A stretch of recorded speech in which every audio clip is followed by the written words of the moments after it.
सर्वेभ्यो नमो नमः। संस्कृत व्याकरण में आज हम लकार परिचय और धातु परिचय के बारे में पढ़ेंगे।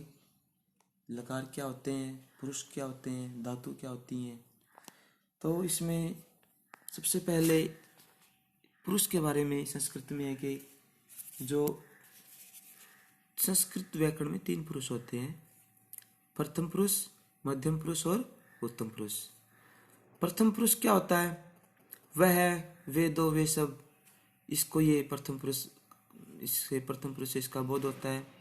मध्यम पुरुष तू, तुम और तुम सब का बोध होता है। उत्तम पुरुष से मैं, हम और हम सब का बोध होता है। अर्थात जो ये प्रथम पुरुष, जैसे हम इस तालिका से समझ सकते हैं, संस्कृत व्याकरण में आप सबको पता है कि 3 वचन होते हैं, एक वचन, द्विवचन और बहुवचन। जबकि हिंदी व्याकरण में 2 वचन होते हैं, एक वचन और बहुवचन। प्रथम पुरुष शह, तौ, ते, वह है एक, वे दो वे सब। मध्यम पुरुष त्वम, युवाम, यूयम, तुम एक, तुम दो, तुम सब। उत्तम पुरुष होता है अहम, आवाम, वयम, मैं एक, हम दो, हम सब। तो इस प्रकार ये 3 वचन, 3 पुरुष। और अब प्रश्न आता है कि लकार क्या है। लकारों का प्रयोग विभिन्न कालों की क्रिया बताने के लिए किया जाता है। अनेक प्रकार की जो क्रियाएं होती हैं, जैसे जब वर्तमान काल की क्रिया बतानी हो तो धातु से लट लकार जोड़ देंगे, और प्रोक्ष भूतकाल की क्रिया बतानी हो तो लिट लकार जोड़ देंगे। जैसे उदाहरण दिया गया, राम है विद्यालयम गच्छति, राम विद्यालय जाता है। तो यहाँ पर गम धातु का लट लकार प्रथम पुरुष एक वचन लगने से गच्छति रूप बनता है। तो ये क्रिया हुई। तो इस प्रकार राम विद्यालय जाता है, जाना क्रिया है, तो ये लट लकार का उदाहरण है। संस्कृत व्याकरण में आगे हम लकार कितने होते हैं, काल एवं विधि आदि अर्थों के आधार पर संस्कृत व्याकरण में 10 लकार पाए जाते हैं। लट लकार, लिट लकार, लुट लकार, लरिट लकार, लेट लकार, लोट लकार और लंग लकार, लिंग लकार, इसमें विधिलिंग और आश्रयलिंग आ जाते हैं, लुंग लकार और लरिंग लकार।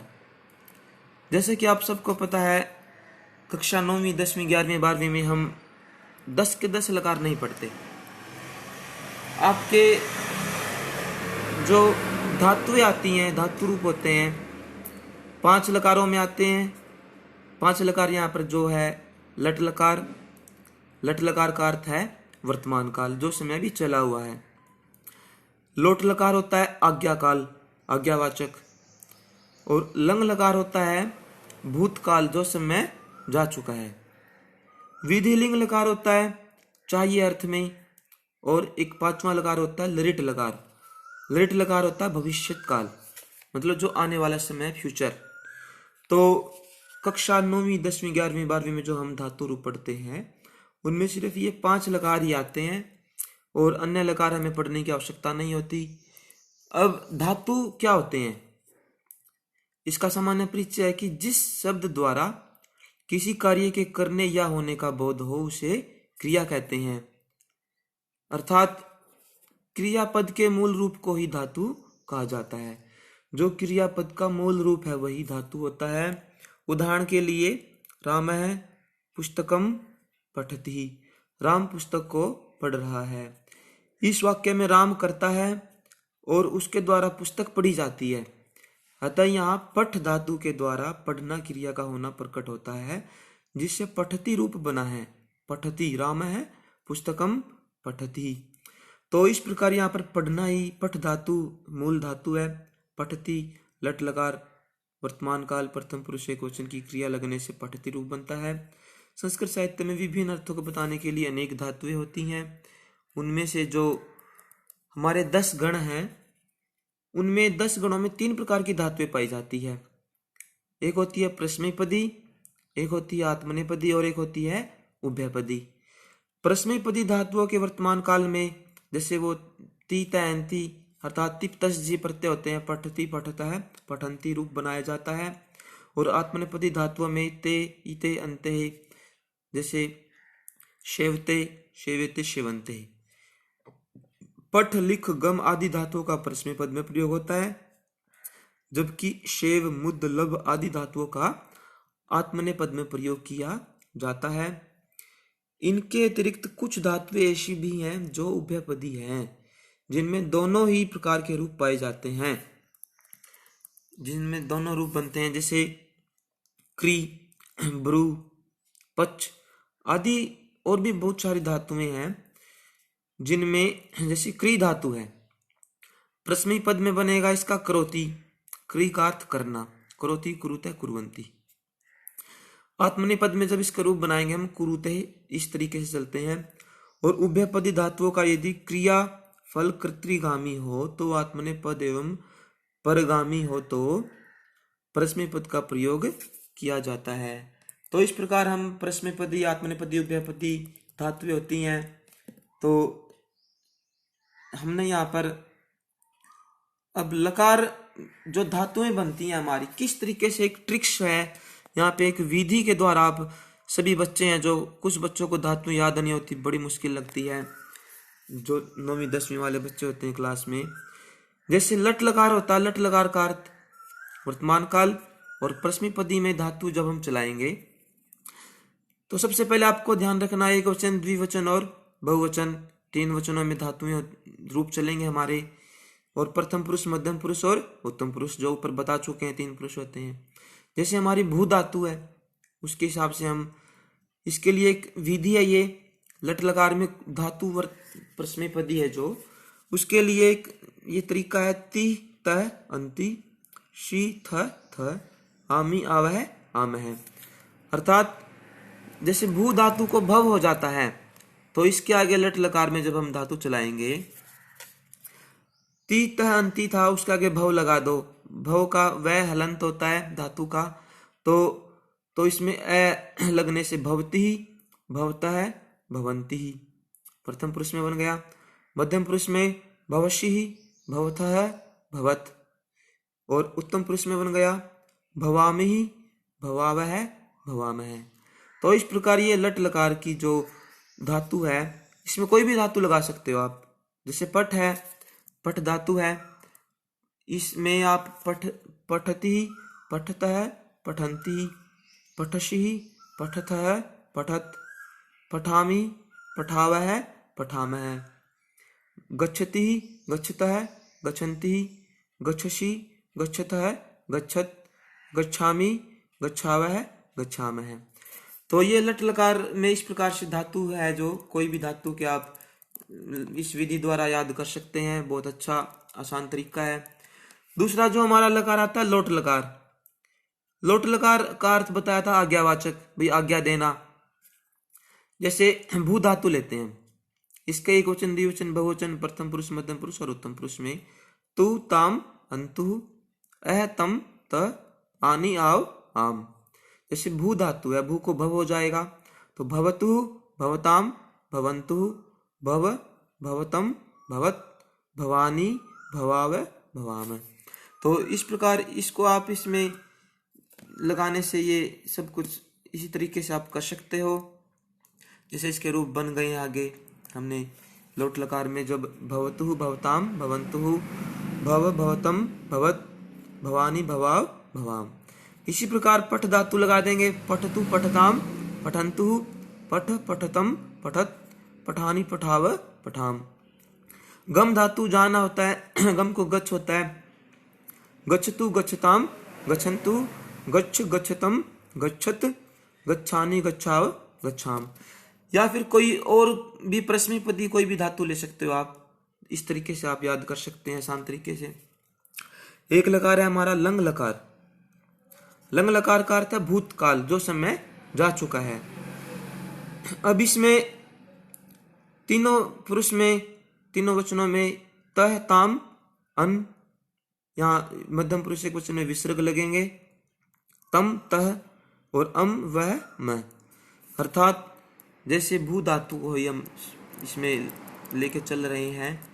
जैसे भू धातु का भव, भवत, भवताम, भवन, भवः, भवतम, भवत, भवम, भवाव, भवाम। अब इस लंग लकार में आपने भव लगा दिया, लेकिन ये लंग लकार अभी पूरा बना नहीं है। इन सभी शब्दों के आगे आप जो धातु बनाई है हमने, ये इन सभी के आगे ए लगा दो। तो ए लगाने से क्या हो जाएगा, जैसे लंग लकार में अभवत, अभवताम, अभवन, अभवः, अभवतम, अभवत, अभवम, अभवाव, अभवाम। ऐसे ही पठ धातु अपठत, अपठताम, अपठन, अपठः, अपठतम, अपठत, अपठम, अपठाव, अपठामः। या फिर अगच्छत, अगच्छताम, अगच्छन, अगच्छः, अगच्छतम, अगच्छत, अगच्छम, अगच्छाव, अगच्छाम। या और भी जितनी प्रश्नपदी धातुएं आप लंग लकार में इस विधि के द्वारा आसान तरीके से याद कर सकते हैं। तो बच्चों आगे ये विधि लिंग लकार आता है। विधि लिंग लकार का अर्थ है चाहिए अर्थ में प्रयोग होता है इसके, जैसे कि पहले बताया था। तो तीनों वचनों में और तीनों पुरुषों में एत, एताम, एयुः विसर्ग आएंगे। मध्यम पुरुष एक वचन में एतम, एत, एयम, एव, एमः। तो जब इसमें हम भू धातु का भव हो जाता है, जो भव लगाएंगे विधि लिंग लकार में, विधि लिंग लकार में फिर इसके रूप बनेंगे भव, एत, भवेत, भवेताम, भवेयुः, भवेः, भवेतम, भवेत, भवेयम, भवेव, भवेमः। पठेत, पठेताम, पठेयुः, पठेः, पठेतम, पठेत, पठेयम, पठेवः, पठेमः। तो इस प्रकार विधि लिंग लकार में आप अन्य धातुएं बना सकते हैं। तो अंतिम जो पांचवा लकार है हमारा लृट लकार है। लृट लकार का अर्थ होता है भविष्य काल। और तीनों वचनों में और प्रथम पुरुष, मध्यम पुरुष और उत्तम पुरुष में आसान विधि से याद करने के लिए इष्यति, इष्यतः, इष्यन्ति, इष्यसि, इष्यथः, इष्यत, इष्यामि, इष्यावः, इष्यामः। इनको जब हम, जैसे भू धातु है, भू धातु का जब रूप बनाएंगे हम भव हो जाएगा। भव में हर्ष ई थी, वह में ई जुड़ जाएगी तो भवी हो जाएगा भविष्यति, भविष्यतः, भविष्यन्ति, भविष्यसि, भविष्यतः, भविष्यत, भविष्यामि, भविष्यावः, भविष्यामः। अन्य धातुएं हैं, जैसे पठ धातु है। पठ, इष्यति, पठिष्यति, पठिष्यतः, पठिष्यन्ति, पठिष्यसि, पठिष्यथः, पठिष्यथ, पठिष्यामि, पठिष्यावः, पठिष्यामः।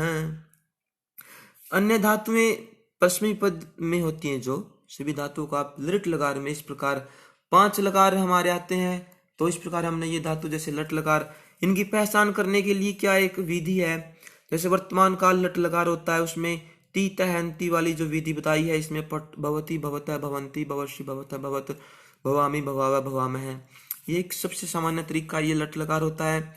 और यदि हम लंग लकार भूतकाल की पहचान करनी हो, दो धातु के रूप होते हैं, उनके आगे अ लगा हुआ मिलेगा। ये अ जो दिया गया है यहाँ पर, अभवत, अभवताम, अभवन, अभवः, अभवतम, अभवत, अभवम, अभवाव, अभवाम। जितनी भी अपठत, अपठताम, अपठन, अगच्छत, अगच्छताम, अगच्छन, मतलब जहां भी धातु के पहले अ लगा हुआ मिलता है, जो हमारे 5 लकार आते हैं 9वीं, 10वीं, 11वीं, 12वीं क्लास में, तो अ लगा हुआ मिलता है। अगर कहीं क्वेश्चन आता कि यहाँ पे अत्र कह लकार है, यहाँ पे क्या कौन सा लकार है, तो अभवत में यहाँ पे लंग लकार है। लंग लकार अर्थात भूतकाल। तो इस प्रकार से पहचान कर सकते हैं। लृट लकार है, जैसे इसकी पहचान करने के लिए धातुओं के बीच में इष्य, जैसे भविष्य है, भविष्यति, भविष्यते, भविष्यन्ति। तो इस प्रकार से ये लगे हुए इसमें मिलते हैं, इनकी पहचान कर सकते हैं हम। और उसके अलावा जो विधि लिंग लकार चाहिए अर्थ में ए मिलता है इसमें, जैसे भवेत, भवेताम, भवेयु, भवे, भवेतम, भवेत, भवेयम, भवेयो, भवेमः। तो और एक है इसमें लोट लकार आता है, जो लोट लकार का अर्थ आज्ञाकाल। आज्ञाकाल जैसे भवतु, भवताम, भवन्तु, भव, भवतम, भवत, भवानी, भवा, भवामः। इस प्रकार सभी बच्चे प्रश्नपदी जो धातुएं हैं, अगर आपको भू धातु समझ में आती है, उसी हिसाब से आप पठ धातु कर सकते हैं। और पठ धातु है, गम धातु है, क्रीड धातु है, हस धातु है, पक्ष धातु है, जितने भी प्रश्नपदी धातुएं हैं उनको आप इसी तरीके से कर सकते हैं। और अच्छे से आसानी से समझ में आने के बाद आप अपने आप भी धातु को इस विधि द्वारा जोड़कर याद कर सकते हैं, बना सकते हैं। तो सभी बच्चे जो हमारे विद्यालय का ग्रुप है वहाँ पे भी इसको अच्छे से समझ के याद करेंगे। और सुनील शास्त्री जी है मेरे अग्रज, मेरे सीनियर शास्त्री गुरुजी हैं, श्याम सुंदर जी कुरुक्षेत्र से भी वॉच कर रहे हैं। गुरुजी आपका भी मुझे उत्साह मिलता रहता है निरंतर। तो सभी साथियों का मैं निरंतर धन्यवाद करता हूँ कि आपसे मुझे प्रेरणा मिलती है ऐसे कुछ न कुछ थोड़ा थोड़ा आसान विधि द्वारा बच्चों को बताने के लिए कुछ प्रयासरत हूँ। कोई गलती हो तो मैं क्षमा प्रार्थी हूँ। और सभी बच्चे भी इस वीडियो को देखते हैं तो अच्छे से समझेंगे और याद करेंगे। धन्यवाद। नमो नमः।